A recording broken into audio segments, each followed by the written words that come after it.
More bad news for the UFC. Conor McGregor explains why he's retiring and his current beef with the UFC financial plan. What up, Fight World? It's your boy Ego, and I'm back with some more boxing. Make sure you smash the like button. Also, subscribe to my channel for the latest and greatest in boxing. If you want to become part of the gang, notification gang, please hit the bell icon. Shout out to the super chats, channel donations, the Venmo donations, the Cash app, and the Patreon family. We working. Now, sign up for the Patreon right now. Don't delay. Link in the description. And you can also use the join button to become a YouTube channel member. Same perks, but I will be moving different content over to that side of things, and should be a good time. Now, Conor McGregor, he announced his retirement. I think this is maybe the third time he's done this in the last 4 years or so. And he's kind of come out and done an Ariel Helwani interview and explained in more detail what his issue was. Yahoo Sports captured this in quotes, link in the description. Conor McGregor explains retirement announcement. I'm just not excited about the game. It says Conor McGregor explained his latest retirement announcement was because, quote, the game does not excite him and he is frustrated over being offered stupid fights by the UFC. And that's a direct quote. The Irishman took to Twitter immediately after UFC 250 Saturday to declare he had decided to retire from boxing. Understandably, the post was met with some skepticism given this marks the third time in the space of 4 years, that McGregor, one of the UFC's all-time biggest stars, has said he has called it quits. McGregor had spoken of his plans to fight 3 times in 2020, which started with the emphatic win over Cowboy Cerrone in January. Though the corona pandemic threw a spanner in the works, things were further complicated in the lightweight division when Khabib Nurmagomedov's title defense against Tony Ferguson was canceled, with Ferguson going on to lose a bout for the interim strap to Justin Gaethje. Says McGregor in an interview with ESPN, Ariel Helwani said those factors had dampened his enthusiasm. Quote, the game just does not excite me, and that's it, McGregor said.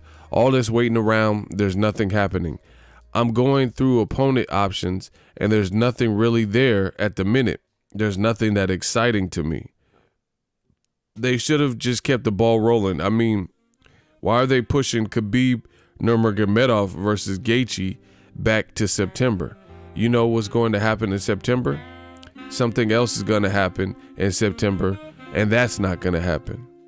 So he thinks like, just like the Khabib Ferguson fight got canceled, you know, he feels like you pushing it all the way back till September, and then September gets here, and then another postponement, and then, you know, everything stalled out even more. Conor McGregor continues by saying, quote, I laid out a plan and a method that was the right move, the right methods to go with. And they being the UFC, always want to balk at that and not make it happen or just drag it on. Whatever I say, they want to go against it to show some kind of power. They should have just done the fight, me and Justin for the interim title, and just kept the ball rolling. I'm a bit bored of the game. I'm here watching the fight. I watched the last show, the Tyron Woodley, Gilberto Burns show. I watched the show tonight, UFC 250. I'm just not excited about the game. I don't know if there's no crowd. I don't know what it is. There's just no buzz for me. It was reported the company wanted McGregor, UFC's first dual weight champion, to fight again in July. But while money was not an issue, finding an opponent has been. Legendary Anderson Silva challenged McGregor to a catchweight bout, which interested the 31-year-old. There is seemingly little clamor to book that showdown. Quote, I had my goals, my plans, the season. I had everything laid out, McGregor said. Obviously, the world has gone bleeding bonkers at the minute. There's alcohol happening at the minute. They want to throw me up and down weights and offer me stupid fights. I don't really give a I'm over it. There's nothing there for me. I'm trying to get excited. I'm trying my best. And when the Anderson one came along, I was like, yeah, that's a mad fight. And then everybody said he's old and over the hill. I was like, fighting a former light heavyweight and the middleweight GOAT, and the actual GOAT in my eyes, greatest of all time, that's not a rewarding fight, a rewardable fight. And you're actually right. It wouldn't be rewarded. I would go in there and put him away, and what would happen? They say he's old and over the hill and he's past his prime and all that. I don't know. It's just crazy. I was cutting to 155 pounds, and then because I asked for 155, they wanted to show some power and stomp all over me.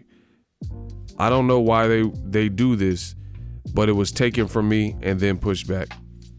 He goes on to say, so then I'm thinking, I don't want to be cutting if I'm fighting at 170. I have to be careful. My body has to be the correct weight. And then the 176 Anderson Silva talk. I'm just over it, man. Damn. Now, sign up for ESPN Plus. The link is in the description. ESPN Plus, home of a lot of original content. They just debuted on ESPN the Bruce Lee Be Like Water doc. They got docuseries, documentaries, archive fights, a ton of stuff. ESPN Plus, link in the description. Click on that link if you want to help support the channel and get some new content. You could also get it as a standalone, or you can get it as a bundle.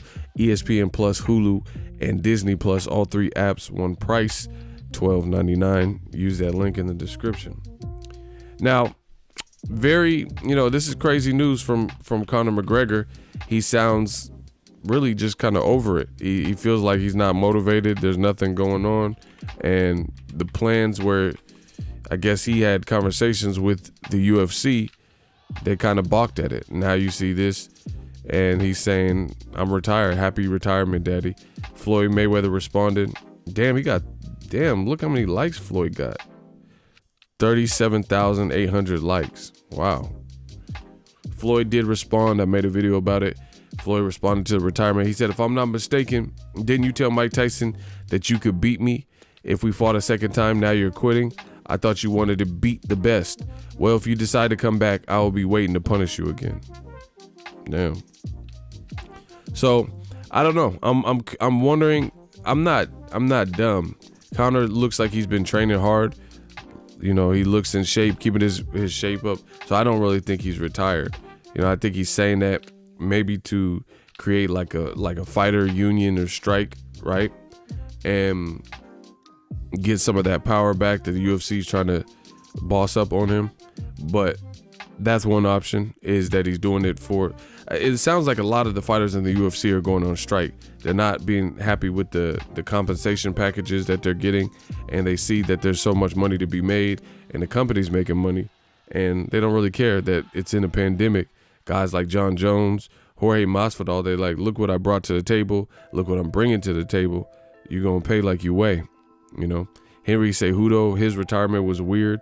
So it made me wonder if he was trying to renegotiate his career. Now you have Conor McGregor as well, and he's saying he's retired again. So it's interesting. It makes me wonder if that standoff is, just to stand against the pay that they're receiving and wanting more, wanting equity in the company, wanting, more perks, because the UFC did away with a lot of the sponsorship opportunities for these fighters. So that cut into their amount that they could get, and that created a discord going exclusive with Reebok, because a lot of these fighters had individual sponsors that they were able to don, and now everyone just has the Reebok stuff. So we'll see what happens. I think Conor McGregor, he knows his worth, and that's a good position to be in from a business perspective. If you know your worth, so people, what you bring to the table, so it makes it harder for people to take advantage of you or just give you anything. And he made a lot of money in the Floyd Mayweather fight, so he's good. He's good. He doesn't really, quote unquote, have to fight. Some guys, they have to keep going in there in the cage or in the ring and boxing, and they have to keep fighting in order to keep the lights on. But if you make smart investments and make the type of money that Conor McGregor made, then you're in a bit different boat. You cannot fight for a minute or do these retirement stints and have inactivity. But Conor McGregor just overall seems over it. The inactivity, the UFC not listening to his, I guess, game plan and blueprint of what should be happening post-pandemic. So we'll see how it all plays out. But not a good space for the UFC to be in when an all-time great, arguably the GOAT, John Jones, complaining about pay and requesting a release. Jorge Masvidal complaining about pay, what he's brought to the game, the attention he's brought to the game, the performances he's recently had, the BMF, the Ben Askren 5-second knockout. He's complained about his compensation. Conor says he's lost enthusiasm for the game. You know, the other thing with Conor is I'm wondering if this is a ploy and he's doing all this stuff to somehow get out of his UFC contract or advocate for a Mayweather return. Maybe he knows behind the scenes that he's going to be fighting Floyd Mayweather, because Floyd just popped up in his comment section and said, I want to punish you. So I think something's cooking, at least with them two. I don't know how. I don't know if Dana White will be cut out. I don't know the parameters, but I'm sure Conor has good legal advice to see what he needs to do, you know. So let me know what you guys think it is, your theories. Drop that in the comment section. But again, it's not good when the UFC has 3 top guys and then a 4th in Henry Cejudo, a champion, retiring and all complaining about like paychecks and asking for releases and or retiring. That's a lot in a small span of time. But the good thing I will say for the fighters, it's the best time to do it, because there's power in the people. You see that with these protests, you know, which is an unrelated issue. But when people all band together and stand up, that makes it harder for people to take advantage of. So I think the timing, ESPN, they haven't had much UFC. It's just like kind of starting to come back. So if your stars are all dropping off and like, I'm not really with this anymore, then you might have to pony up and give them what they want, or create more opportunities for them to receive better packages. If not, that could hurt your business, because everybody's business was hurt with the pandemic and the loss of revenue from no live events. Programming was sacrificed, and you had some slow months in there. So you're gonna have to do right by your people, by your fighters. Let me know what you guys think. Drop your thoughts in the comment section. If you love what I'm doing, smash the like button. As always, hate, comment, and subscribe. Till next video is Ego. Signing off. So if you enjoyed this video and want more content like this on the channel, you can show your appreciation by going to the PayPal donate button or the YouTube support button, and you can donate any amount that you feel is equivalent to the value of this video. Much more to come. Thank you guys for your support. Boxingego, the future of boxing.